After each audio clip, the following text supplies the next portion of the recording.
Truva Antik Kenti. Antik Truva kentinin kuruluş efsanesi, mitolojik öyküleri ve tarih öncesi dönemi bir araya getiren büyüleyici bir hikaye sunar. Bu efsane, kentin kökenini ve adının nereden geldiğini açıklar.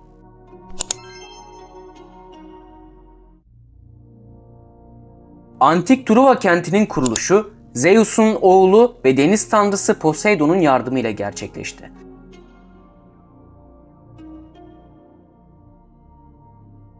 Poseidon, tanrıça Athena ile bir anlaşmazlık yaşamıştı ve bu anlaşmazlığı çözmek amacıyla Athena ve Poseidon birbirlerine hizmet etmek üzere yarışa girmeye karar verdiler. Athena, Atika'da zeytin ağaçlarını yarattı. Poseidon ise Truva'da bir deniz kaynağını ortaya çıkardı.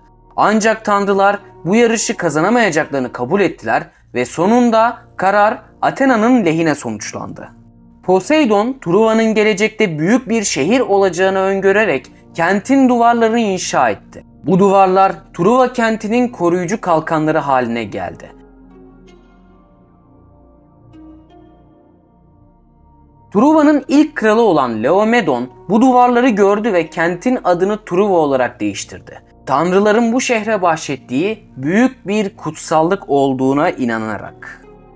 Truva'nın kurucusu olarak kabul edilen Laomedon, Tanrı Poseidon ile bir anlaşma yapmıştır. Laomedon, Truva'nın surlarını inşa etmesi için Poseidon'a bir ödeme yapmayı kabul eder. Poseidon bu işi büyük bir özenle yapar ve kentin surlarını muhteşem bir şekilde inşa eder. Ancak Laomedon, iş tamamlandığında ödeme yapmayı reddeder. Bu sözünde durmamak Poseidon'un öfkesini çeker. Tanrı, Truva kentini büyük bir felakete uğratmaya karar verir. İlk olarak deniz yaratıklarını kent surlarının yakınına gönderir. Ardından Poseidon, Truva kentini deniz canavarı olan Ketos'un saldırısına maruz bırakır. Bu vahşi olayların ardından Laomedon, Tanrı'nın gazabının sona ermesi için Truva kentinin duvarlarını tekrar inşa etmeye karar verir.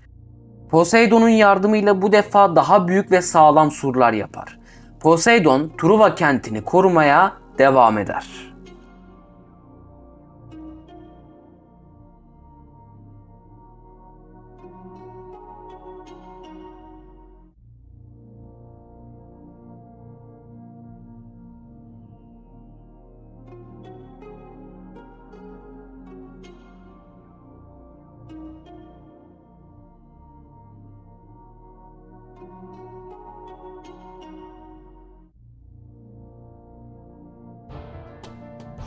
Evler ve yerleşim. Antik Truva, tarihsel ve mitolojik önemiyle ünlü olan eski bir yerleşim yeriydi. Bu antik kent, evlerin ve yerleşimin mimari açıdan zengin olduğu bir bölge olarak bilinir. Antik Truva'da evler, çeşitli dönemlere ve sınıflara ait farklı yapılar içeriyordu.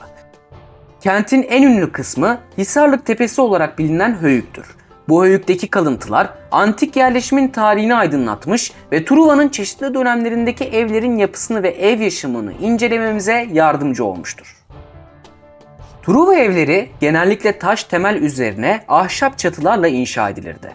Ahşap yerel ormanlardan elde edilirdi ve çatılar sıcak yaz günlerinde serinlemek için uygun bir çözüm sunardı. Tarım. Truva'da kentin hayatta kalması için tarıma büyük bir bağımlılığı vardı. Tarım hem gıda üretimi hem de ekonomik sürdürülebilirlik açısından hayati bir rol oynamıştır. Antik Truva'da tarım çeşitli ürünlerin yetiştirilmesini içeriyordu. Bu ürünler arasında buğday, arpa, üzüm, zeytin, meyveler ve sebzeler bulunuyordu. Tarım, Antik Truva'da ekonominin temelini oluştururken aynı zamanda kültürel açıdan da önemliydi. Tarım ritüelleri tanrılara teşekkür etmek ve bereketi sağlamak amacıyla düzenlenirdi.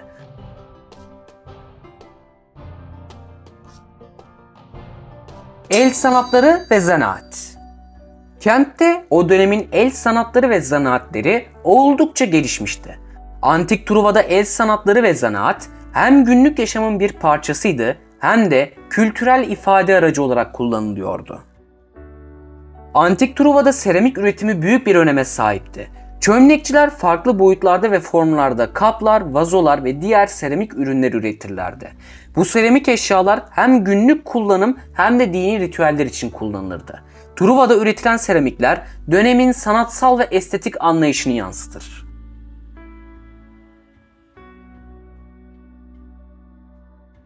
Ticaret antik Truva'da hem deniz yoluyla hem de karayoluyla gerçekleştirilirdi.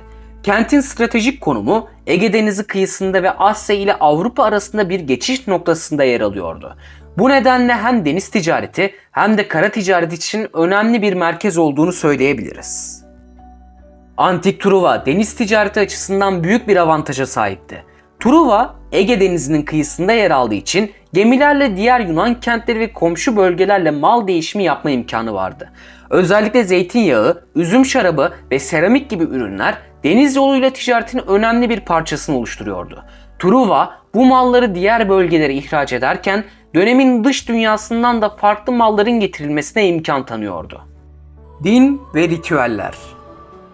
Bu önemli şehirdeki din ve ritüeller günlük yaşamın ayrılmaz bir parçasıydı ve hem toplumun hem de kültürün bir yansımasıydı. Antik Truva'da dinin merkezinde antik Yunan mitolojisine dayalı tanrılar ve mitolojik hikayeler bulunuyordu. Kraliyet ailesi tanrılara olan bağlılıklarıyla biliniyordu. Özellikle Apollo ve Athena gibi tanrılara yapılan tapınma oldukça yaygındı. Truva Savaşı sırasında da tanrıların yardımını kazanmak için ritüeller düzenlenirdi. Bu etkinliklerde danslar, şarkılar, oyunlar ve yemekler yer alırdı. Ayrıca bu ritüeller sırasında özel giysiler giyilir ve dini semboller kullanılırdı. Surlar. Antik Truva, ünlü Truva Savaşı'nın merkezi olarak bilinir ve surları bu savaşın odağı olmuş ve Homeros'un İlyada destanında önemli bir rol oynamıştır. Antik Truva'da bulunan bu surlar, bu antik kentin tarihi ve mitolojik önemini vurgular. Antik Truva'nın surları iki ana duvar sistemiyle tanınır.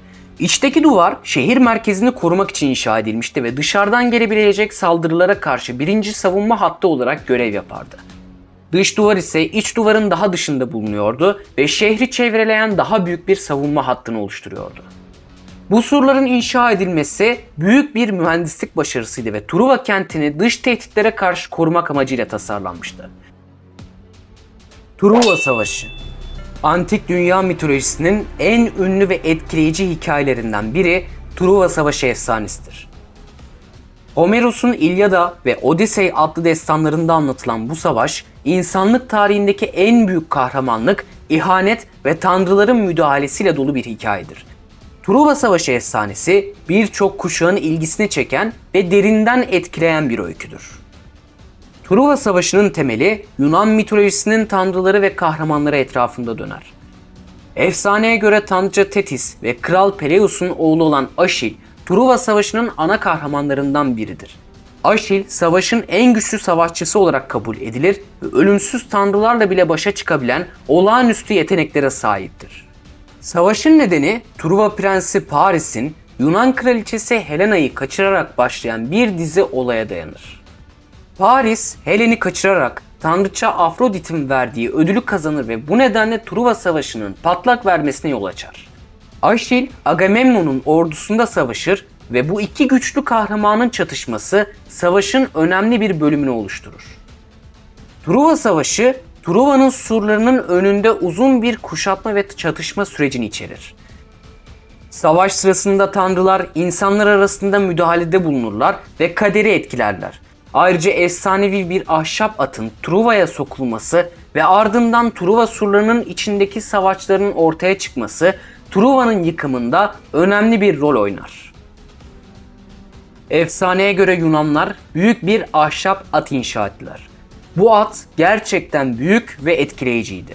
Ancak içi boştu ve Yunan savaşçıları atın içine gizlenmişti.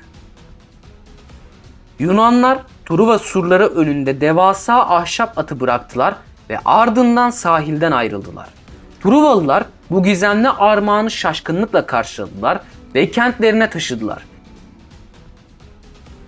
Bu sırada Truva'nın kralı Priamos'un kızı Cassandra atın bir tuzak olduğunu ve içinde tehlike olduğunu söylese de kimse ona inanmadı. Gece bastırınca Truva surlarının içindeki Truvalılar kutlama yaparken içlerinden dışarı çıkan gizli Yunan savaşçıları kapıları açtılar ve Yunan ordusunu Truva'ya soktular. Kent uyurken Truva surları içinde büyük bir savaş patlak verdi. Truva hızla düştü ve alevlere teslim oldu. Truva Savaşı efsanesi insan doğasının karmaşıklığını, kahramanlığı, aşkı, ihaneti ve savaşın dehşetini anlatan bir hikayedir. Aynı zamanda tanrıların insanların yaşamları üzerindeki etkilerini de ele alır.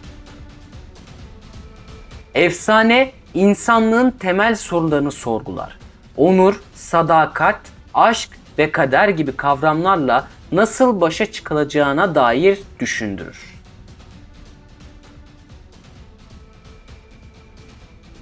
Eğer siz de yapay zeka ile antik tarih videolarının devamının gelmesini istiyorsanız beğen butonuna basarak ve fikirlerinizi yorumlarda belirterek kanalıma destek olabilirsiniz.